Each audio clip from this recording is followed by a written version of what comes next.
What if we are wrong about Planet Coaster 2? What if lurking beyond the veil of anticipation lies not a mere extension of its predecessor, but a grand revolution in theme park simulation? A realm where creativity isn't just enhanced, but explosively expanded, transcending the old horizon to a skyline teeming with the unbounded innovation. Okay, that might actually be a little bit too big, but hear me out. This video is going to be about what if we think too small? What is actually if the step is not Roller Coaster Tycoon 1 to 2, but actually 2 to 3? What if the step is not 2 to 3, but actually 3 to Planet Coaster? I really want to speak about this because I think we are all doing one big mistake. We are taking Planet Zoo as the baseline. And also I did do this. I did take Planet Zoo for so many videos to draw a comparison between those two games. But what if Frontier actually is trying to step one further? What if they really go that one step further? And I think there are some good reasons to why that could be a thing. Maybe the truth will be in the middle, but this video is trying to really, show a vision of what could be possible. Now, I've been thinking a lot about Planet Coaster recently, a lot about Planet Coaster 2, because for me personally, this is the most anticipated reveal in the last couple of years. Planet Coaster 2 would be a successor of a game that then is, if it's next year, is 8 years old, which is quite insane to be speaking about that, but because we are almost in the same region again as with Roller Coaster Tycoon 3. So the difference between the years is exactly the same, and technology has evolved even quicker than between Roller Coaster Tycoon 3 and Planet Coaster. And I think the big comparison I want to draw here is that we might just have seen the beginning of the Planet franchise on a level that Frontier has used as a sandbox, which is a sandbox game, and they're using it as their own sandbox. But we are all, and I do understand why we do this, we anticipate that it will be the evolution step that we've seen between Planet Coaster and Planet Zoo. Let me start with this one. I think we all did this one mistake because these two games have been planned simultaneously. There has even been some stuff from Frontier when they said that Planet Zoo was always the game they wanted to make, and that has been in development for so long, and actually has been started in parallel to Planet Coaster. Which makes a lot of sense, because these two games share a lot of similarities, and Planet Zoo just had the benefit of being 3 years later in the development in terms of release. And that could very well be that it just took them longer to figure out how the animals work and stuff like that. So I think it's fair to say that maybe we have to stop thinking this way. Maybe we have to start thinking as if Planet Coaster 2 obviously would be a successor in the brand, just as Roller Coaster Tycoon 3 was a successor to 2, but then it did everything different in a way better way, and we got the next big step in theme park simulation games. Now, I don't want to go that far, because we've been treated with a 3D graphics for the first time with zooming in and POVs and blah blah blah. Obviously we all have that, and there's not that much more you can do.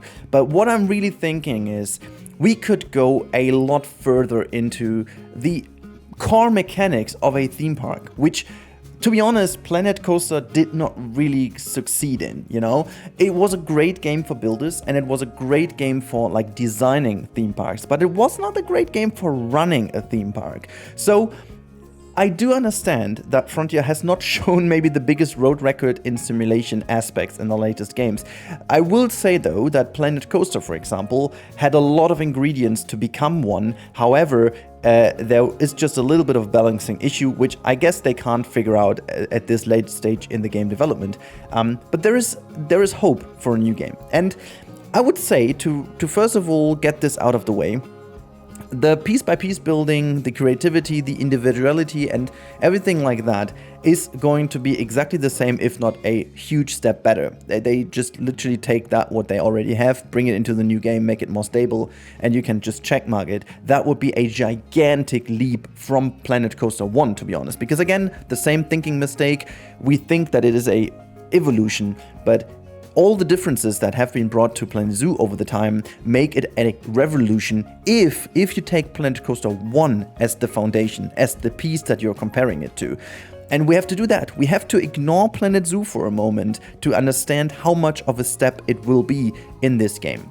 And I think with all these creative aspects out of the way, we need to talk about the core game mechanics. And I think this is where a second version that is also leveraging the computing power that we have in 2024 or 5, whoever knows when exactly they will eventually announce this or release it. But if you take this as the parameter to define how big the step could be, it can be huge. We can finally have actually functioning and working roller coaster management in terms of how many trains will be used at a time to define guest flow, to maintain guest flow, and to manage guest flow.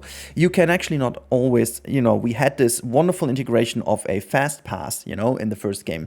But how about managing your queue by having block sections in your queue that you can book to and close off, just like in real theme parks, that they handle the different amount of people coming into your park by opening and closing different sections of the queue to make it longer or shorter. How about making sure that you have a proper embedded delivery and maintenance management system? Things we all talked about in the videos of wish lists and stuff like that.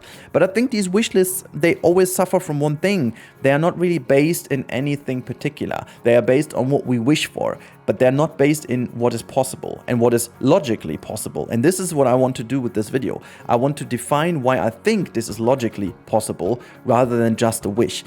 If you take Planet Coaster 1, which has been a great game in so many aspects, and you want to make it a great game, a great successor that is not only an evolutionary step, but actually a revolutionary step, you have to excel in these core mechanics that are possible due to the advanced computing power. And that's where we are speaking a lot about, especially what the processor can do. The game is still very CPU heavy anyway, so there's a lot that the simulation can do. And finally, also making the parks handle actually a lot more guests.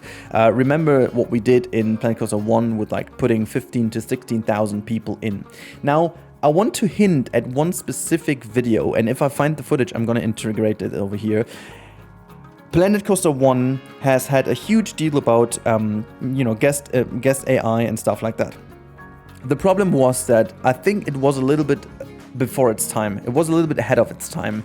I think the amount of people you needed to have in order to make a good running theme park is really the key decisive factor in Planet Coaster 1, but the amount could not be reached because of the computing power necessary. And pair that with all the pieces used that also take up a lot of the power that you needed, it was never really possible to get that amount of people in to really make the management work and where the balancing was thought for. I made this experiment in the past where I made a park with barely anything in except a couple of coasters and stuff, and I made sure that we have 15,000, 16,000 people in, and all of a sudden the balancing felt a lot more logical and neat and nice and so on.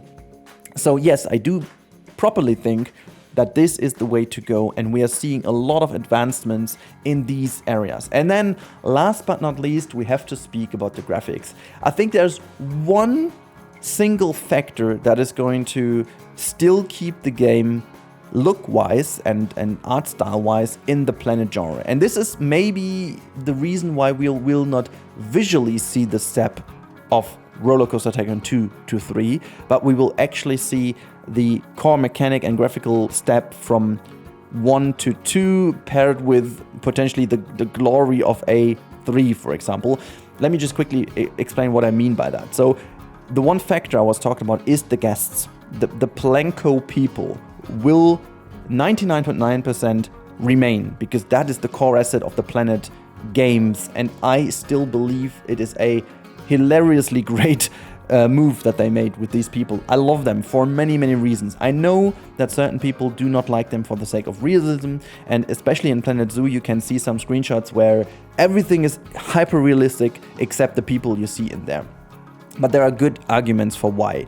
And I'd rather see those people further evolved and improved upon their graphical appearance rather than their art style. And then I think the game can almost look photorealistic. Due to the engine, that the engine is capable of that, we know. The weather effects can be so much improved, and this is also where we can end the video. because this is the last step, which I think, or the last point, which kind of nicely sums up everything we've just spoken about. Now, the weather is, for me personally, the one decisive factor that set Planet Zoo apart from Planet Coaster. And always going back to Planet Coaster, I feel like how much I'm missing it. But I think in the next game, weather can finally have the impact that it should have had in Planet Zoo already, which it didn't, to be fair. But in the new game, it can have it. Again, with the simulation, pair all these things together, make weather really an effect, make the game leverage the factor that weather can be by putting in different amount of people that come into the park, by making the coasters, for example, weather a little bit more different if you're in a region that has more or less weather like that. You know, weather has never been an impact in Planet Coaster. So now imagine you have a theme park that you do build in the, I don't know, in the desert, and you have one you build in Norway. The environmental influences to the whole park are gigantic, but they haven't been a factor in the first game, and they could be a huge decisive factor in the new game. So this really shows, again, you're opening up a completely new game. And that's the thing, if we are to ignore Planet Zoo for a second, the step is actually very visible. And it's huge. It's not from Roller Coaster Tycoon 1 to 2, as I've already said a couple of times. It is Roller Coaster Tycoon 2 to 3. And this is something that makes me super excited. And now finally, Frontier, come on, release it already. Announce it already. I need it. By that, thank you so much for watching. Let me know in the comments down below what you think about my thoughts. And let me know if you think it's realistic that the step will be actually that big. Now, that's all I wanted to say. Have a good day. Thank you so much for watching, and goodbye.